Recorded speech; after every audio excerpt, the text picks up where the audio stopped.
أعوذ بالله من الشيطان الرجيم. بسم الله الرحمن الرحيم. الحمد لله نحمده ونستعينه ونستغفره ونؤمن به ونتوكل عليه ونعوذ بالله من شرور أنفسنا ومن سيئات أعمالنا. من يهده الله فلا مضل له ومن يضلله فلا هادي له. ونشهد أن لا إله إلا الله وحده لا شريك له. ونشهد أن محمدًا عبده ورسوله وصلى الله عليه وسلم تسليمًا كثيرًا كثيرًا. أما بعد، قال الله تبارك وتعالى: أعوذ بالله من الشيطان الرجيم. كل نفس ذائقة الموت وإنما توفون أجوركم يوم القيامة فمن زهزها عن النار وأدخل الجنة فقد فاز وما الحياة الدنيا إلا متاع الغرور.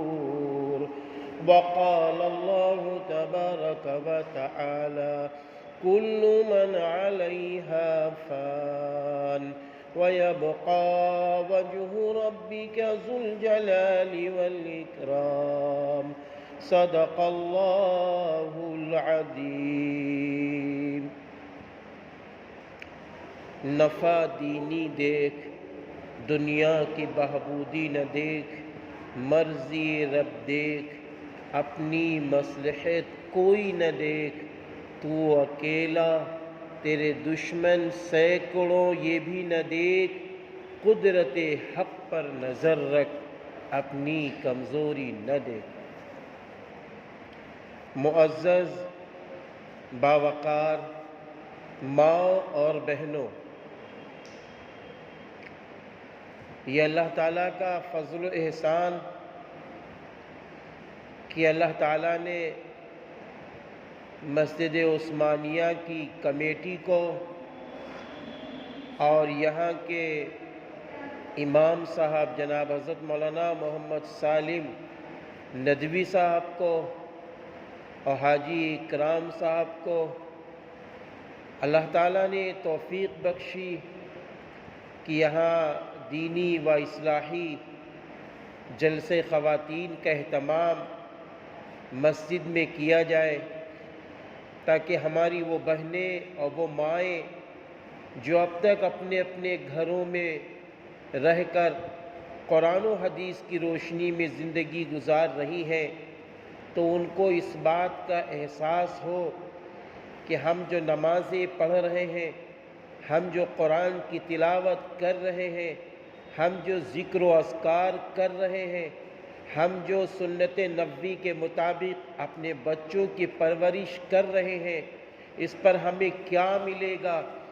کیونکہ جب تک انسان کا یقین اور انسان کے اندر یہ جذبہ پیدا نہ ہو جائے کہ نماز پڑھنے کا نفع کیا ہے، قرآن پڑھنے کا نفع کیا ہے، اور اپنے بچوں کو ایماندار اور دیندار بنانے کا نفع کیا ہے، جب تک یہ نفع ہمارے اور آپ کے سامنے نہیں ہوگا تو اچھی بہنوں پھر وہ نماز خالی عادت بنی رہے گی.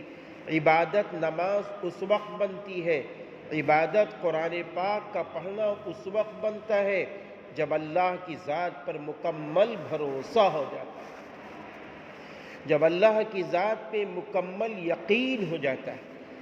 جلسے خواتین کرنے کا مقصد کیا ہے؟ ابھی اس سے پہلے ہمارے حضرت مولانا نیاز الحق ندوی صاحب مد ظل العالی نے الحمدللہ اپنے یہاں پروگرام جلسے خواتین کا کرایا. تو یہ جلسے خواتین کے پروگرام کرنے کا مقصد کیا ہے؟ اس کے پیچھے سب سے بڑا مقصد یہ ہے کہ ہماری وہ بہنیں جس رخ سے بھی اللہ کو راضی کر رہی ہیں تو کم سے کم ان کے اندر استحضار پیدا ہو جائے، ان کے اندر اس بات کا یقین پیدا ہو جائے کہ ہم جو نماز پڑھ رہے ہیں ہم اپنی نماز ایسی نماز بنائیں گے جس نماز سے اللہ خوش ہوتا ہے۔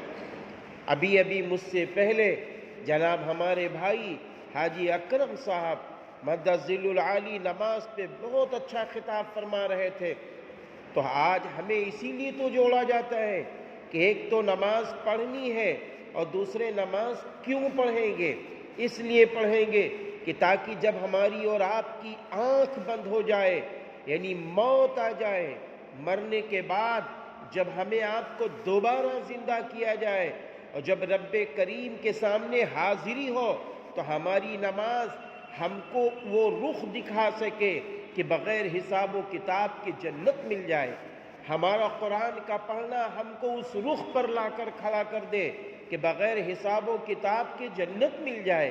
ہمارا بچوں کا پرورش کرنا اس رخ پر لا کر کھڑا کر دے کہ میرا اللہ خوش ہو کے کہہ دے کہ اے بندی میں نے تجھے بیٹیاں دی، میں نے تجھے بیٹے دیے، تو نے بیٹیوں کی پرورش دینی اس لیے کی تھی کہ اللہ راضی ہو جائے، تو نے اپنی بچیوں کی پرورش ایمانی اس لیے کی تھی کہ اللہ راضی ہو جائے۔ آج میں تجھ سے راضی ہوں، آج میں تجھ سے خوش ہوں، اس لیے جا تو بغیر حساب و کتاب کے جنت میں چلی جا۔ تو میری اچھی بہنوں، ان جلسوں کے پیچھے یہ راز چھپا ہے کہ جس دنیا میں ہم دیکھ رہے ہیں، دنیا میں آج انسانوں کا حال کیا ہو گیا ہے، آخرت کو بھلاتا چلا جا رہا ہے۔ قیامت کا ہولناک منظر کیسا ہوگا اس کو انسان بھولتا چلا جا رہا ہے۔ قبر کے اندر ہمیں جانا ہے، 3 سوالات ہونے ہیں، آج انسان بھولتا چلا جا رہا ہے۔ آخر کیا ہو گیا اس انسان کو جس انسان کو دنیا میں بھیجا گیا تھا تو اس انسان سے یہ کہہ دیا گیا تھا کہ تجھے وقت مقررہ تک دنیا میں رہنا ہے، ہمیشہ ہمیش کے لیے اگر رہنے والی کوئی ذات ہے تو وہ رب کریم کی ذات ہے، وہ اللہ کی ذات ہے جو ہمیشہ ہمیش رہے گی، اس کے علاوہ دنیا کی کوئی ذات ایسی نہیں ہے۔ میں یہاں تک بھی کہہ سکتا ہوں کہ جس کے طفیل میں اللہ رب العزت نے یہ زمین بنایا، یہ آسمان، یہ چاند، یہ سورج، یہ انسان، یہ جنات اور یہ ساری مخلوقات جس کے طفیل میں اللہ نے بنایا ہے، سرور کائنات فخر دو عالم حضرت محمد عربی صلی اللہ علیہ وسلم کی ذات گرامی میں سارے پیغمبروں کو اللہ نے دنیا میں بھیجا۔ ایک دن ایسا آیا کہ آپ صلی اللہ علیہ وسلم کو اللہ رب العزت کے پاس جانا پڑا۔ میری اچھی بہنوں، ایک دن آپ صلی اللہ علیہ وسلم کو اللہ رب العزت کے پاس جانا پڑا۔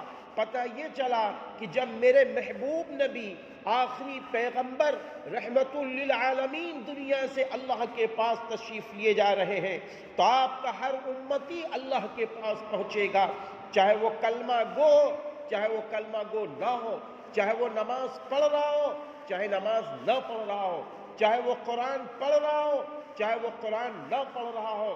میری بہنوں، میرے بھائیوں، چاہے وہ ماں باپ کی اطاعت کر رہا ہو، چاہے نہ کر رہا ہو، چاہے شراب پی رہا ہو، چاہے شراب نہ پی رہا ہو، لیکن سن لو یہ دنیا کی زندگی عارضی ہے، وقتی ہے، اصل چیز اور اصل زندگی آخرت کی زندگی۔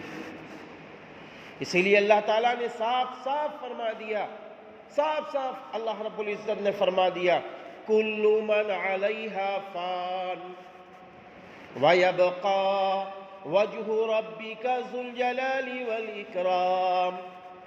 ہر چیز فانی ہے،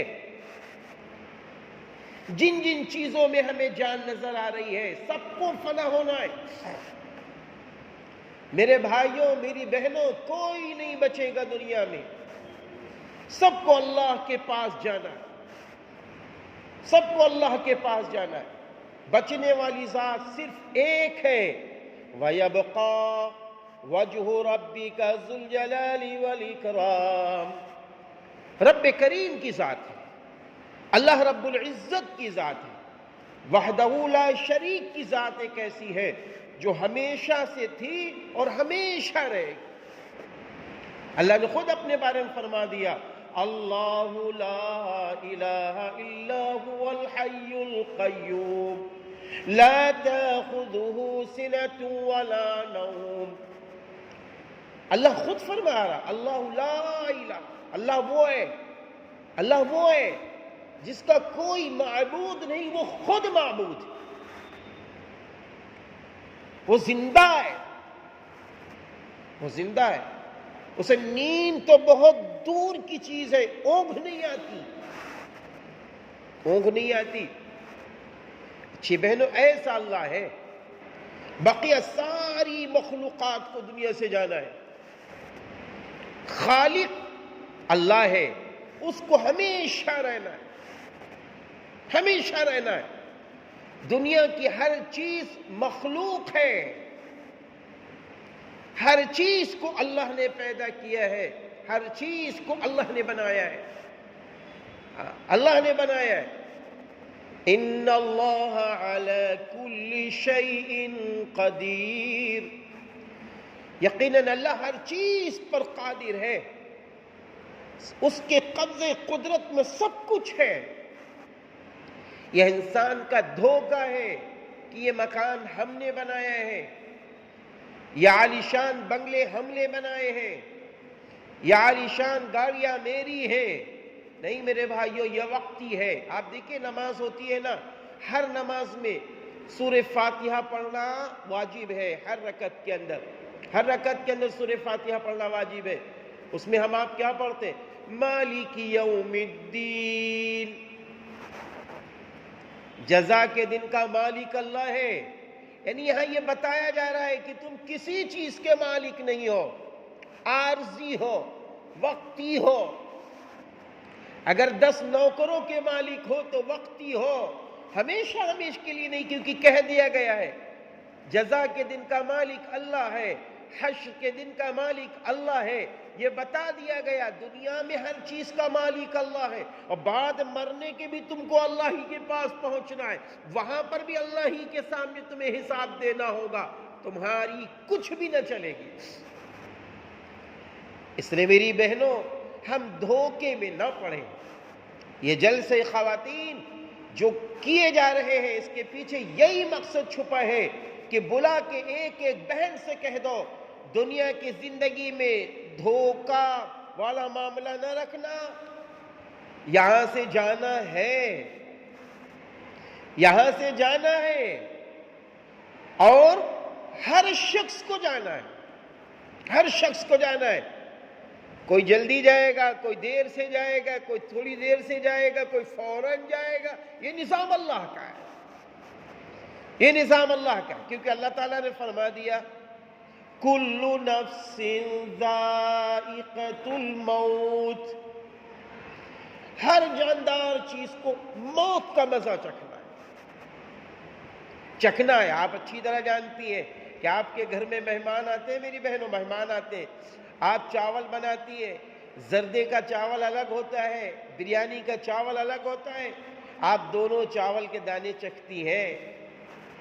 ہاں، قورمہ الگ ہوتا ہے، دال الگ ہوتی ہے، سبزی الگ ہوتی ہے، آپ دال بھی چکھتی ہیں اور پھر اس کے ساتھ ساتھ قورمہ بھی چکھتی ہیں، ہر چیز کو آپ چکھتی ہیں۔ اور جب آپ دیکھ کو چکھ لیتی ہیں، ذرا سے چکھ لیا، ہاں نمک ٹھیک ہے، تو آپ فوراً کہتی ہیں کہ اتارو، ہاں نمک ٹھیک ہے، ہاں مرچا ٹھیک ہے۔ پورے برتن کا سروے ایک بار چکھنے سے ہو جاتا ہے۔ ایسے اللہ رب العزت کی بھیجی ہوئی وہ کون، جن کو ملک الموت کہتے ہیں، خالی چکھتے ہیں، انسان گیا، حسین و جمیل انسان، ہٹا کٹا انسان، اما کیا نکل گیا بھائی، مر گیا۔ بعض لوگ کہتے ہیں مٹی ہو گئی، کاش کی لفظ مٹی زندگی میں سمجھ میں آ جاتا۔ کہ ہم اسی مٹی سے پیدا ہیں، اسی مٹی میں جا رہے ہیں۔ بعض لوگ کہتے نہیں، کہتے بھائی مٹی ہو گئی۔ ارے بھائی مٹی ہو گئی کیا ہوا؟ مطلب یہ تھا کہ وہ پہلے سے مٹی ہی تھے، اب وہ مٹی میں چلے گئے۔ آپ دیکھیے کہ جب قبر کے قریب لوگ جاتے ہیں چاہنے والے، تو چاہنے والے کون سا ترانہ سناتے ہیں؟ چاہنے والے جب قبر میں پٹرے رکھ دیے جاتے ہیں تو سب سے پہلے شوہر کو بلایا جاتا ہے، آپ ڈالو مٹی، آپ ڈالو۔ اللہ اکبر، بہت سوچنے کی بات ہے۔ بیٹا ہے تو باپ سے کہا جاتا ہے، باپ ہے تو بیٹوں سے کہا جاتا ہے، آپ ڈالو مٹی۔ یا اللہ، کون باپ ہے؟ کون باپ ہے؟ یہ کون بیوی ہے جو اپنے شوہر کے لیے ہر وقت قربان ہوتی تھی؟ یہ وہ بیوی ہے۔ اس کے لیے پٹرے رکھ دیے گئے پٹرے، کہا مٹی ڈالو، منو مٹی سے پاٹ دیا جاتا ہے۔ اور جب مٹی شوہر ڈالتا ہے، مٹی باپ ڈالتا ہے، مٹی بیٹا ڈالتا ہے، مٹی بھائی ڈالتا ہے، تو معلوم ہے کیا پڑتا ہے؟ منہا خلقناکم، تم اسی مٹی سے پیدا کیے گئے تھے۔ یا اللہ، کون ترس کھا رہا ہے؟ بولو۔ کہنے والا کہہ رہا ہے منہا خلقناکم، تم اسی مٹی سے پیدا کیے گئے تھے۔ منہا خلقناکم وفیہا نعیدکم، اور پھر تم کو اسی مٹی سے دوبارہ نکالا جائے گا۔ اللہ، پھر مٹی ڈالا جا رہا۔ وَمِنَا نُخْرِجُكُمْ تَارَةً أُخْرَىٰ، اللہ اکبر، پھر تم کو نکال کے دوبارہ پھر نکال کے کیا کیا جائے گا؟ بارگاہ الہی میں کھڑا کر دیا جائے گا۔ کبھی غور کیا؟ اچھی بہنوں، آج تو ہم یہ کہہ دیتے ہیں کہاں یہ دینی جلسوں میں جائیں، کہاں تک پروگراموں میں جائیں۔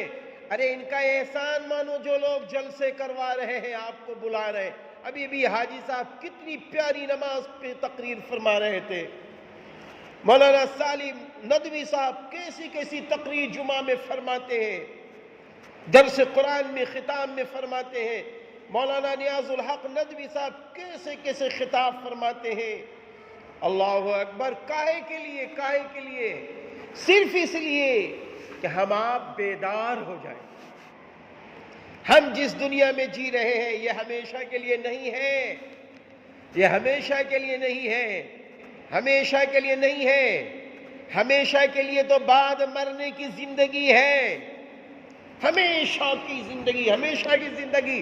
میں قسم خدا کی کھا کے کہتا ہوں، اللہ کے گھر میں ہوں، بہت بڑا گناہ گار ہوں، بہت بڑا میں گناہ گار ہوں جس کی کوئی حد نہیں ہے، لیکن کبھی کبھی میں سوچتا ہوں کہ یار شکل صورت اچھی ہے تو لوگ تعریف کرتے ہیں، یار اگر تھوڑے سے موٹے ہو گئے تو لوگ اور تعریف کرتے ہیں، اگر تھوڑا پیسہ زیادہ ہو گیا تو لوگ آگے پیچھے چلنے لگتے ہیں، اگر گاڑی بہت شاندار ہے تو لوگ اور بھی زیادہ محبت کرنے لگتے ہیں، اور کہیں ہم اور پیسے لوگوں کو بانٹنے لگے تو لوگ اور قریب ہو جاتے ہیں۔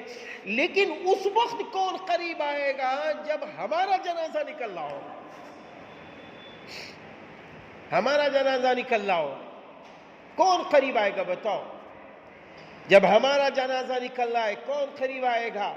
کون قریب آئے گا؟ جو لوگ قریب آ رہے ہیں نا وہ تو سب 3 مٹھی مٹی ڈال کے یہ نغمہ قرآن کا سنا کے چلے آئیں گے، کوئی نہیں ہوگا۔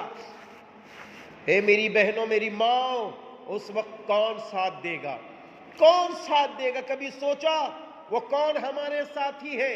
وہ کون ہمارے ساتھی ہیں جو ہمارا ساتھ دیں گے؟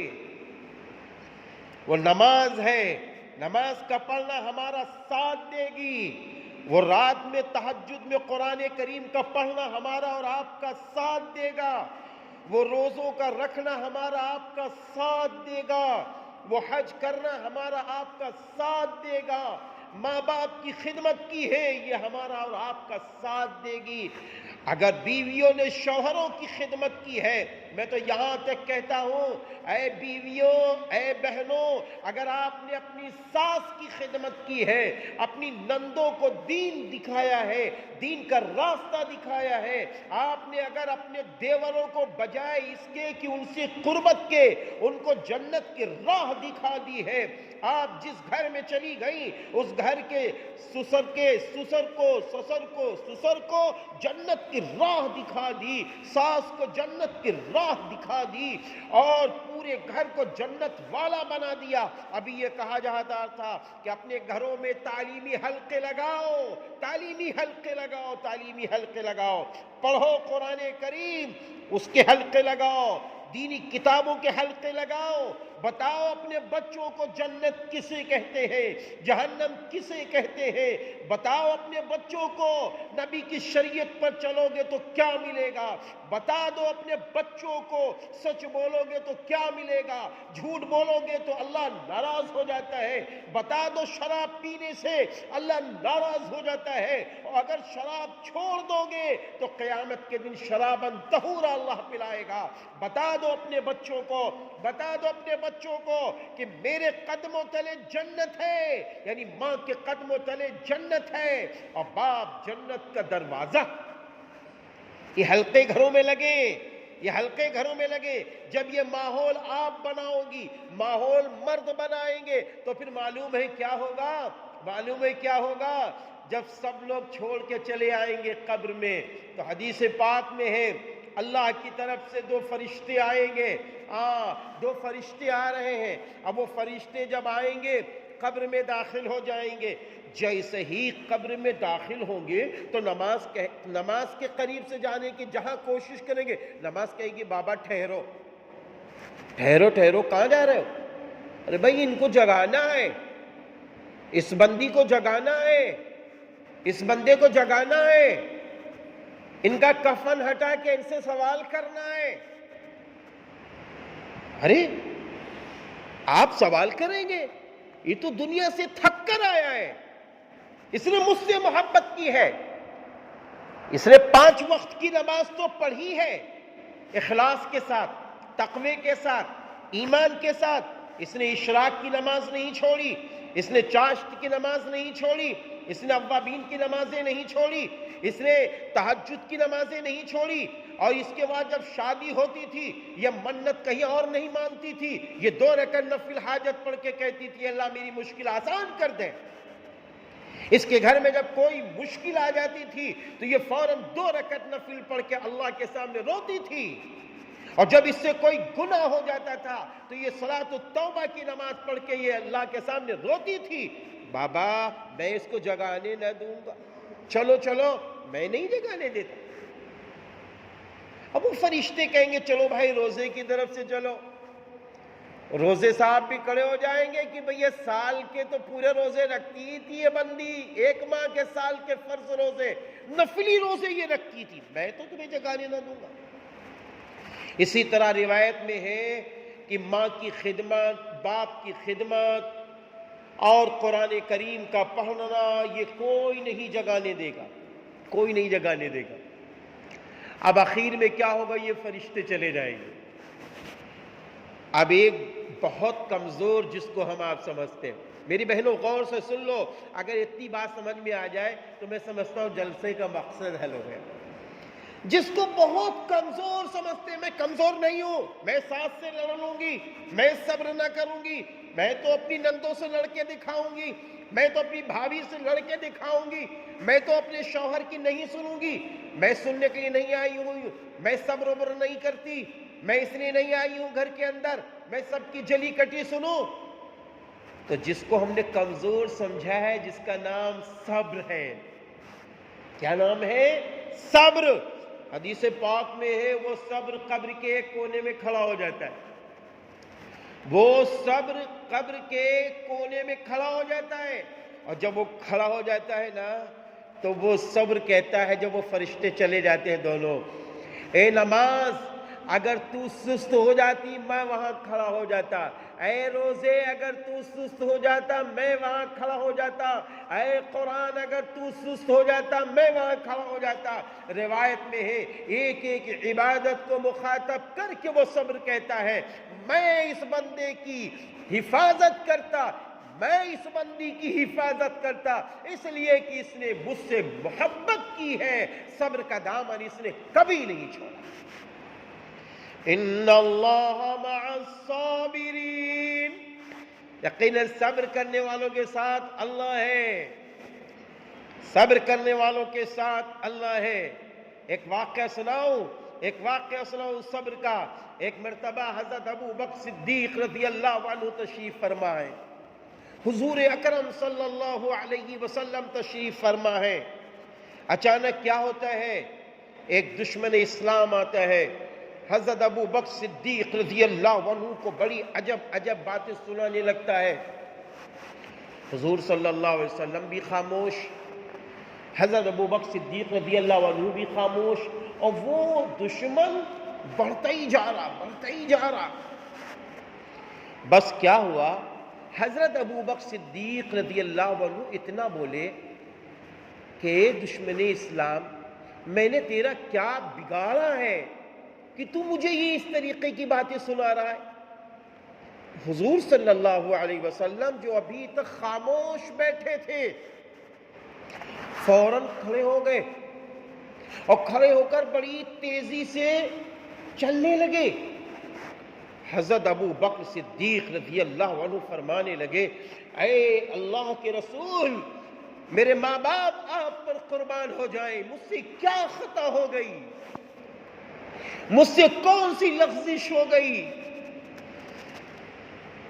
فرمایا ابو بکر جب میں خاموش تھا، اے ابو بکر جب آپ خاموش تھے تو میری طرف سے اور تیری طرف سے فرشتے دشمن اسلام کو جواب دے رہے تھے، فرشتے بدلہ لے رہے تھے، اور اے ابو بکر جب تو جیسا ہی بولا تو وہ فرشتے چپ ہو گئے، چل پڑے، اس لیے میں بھی چل پڑا۔ تو اب آپ بتائیے کہ فرشتے بدلہ لے لیں وہ اچھا ہے، یا میں دنیا میں بدلہ لے لوں اور آخرت میں کچھ نہ ملے؟ میں دنیا میں بدلہ لے لوں، میری قبر میں صبر جیسا کوئی کونے میں نہ کھڑا ہو؟ ارے اچھی بہنوں، صبر سے کام لے لو، میٹھے بولوں سے کام لے لو،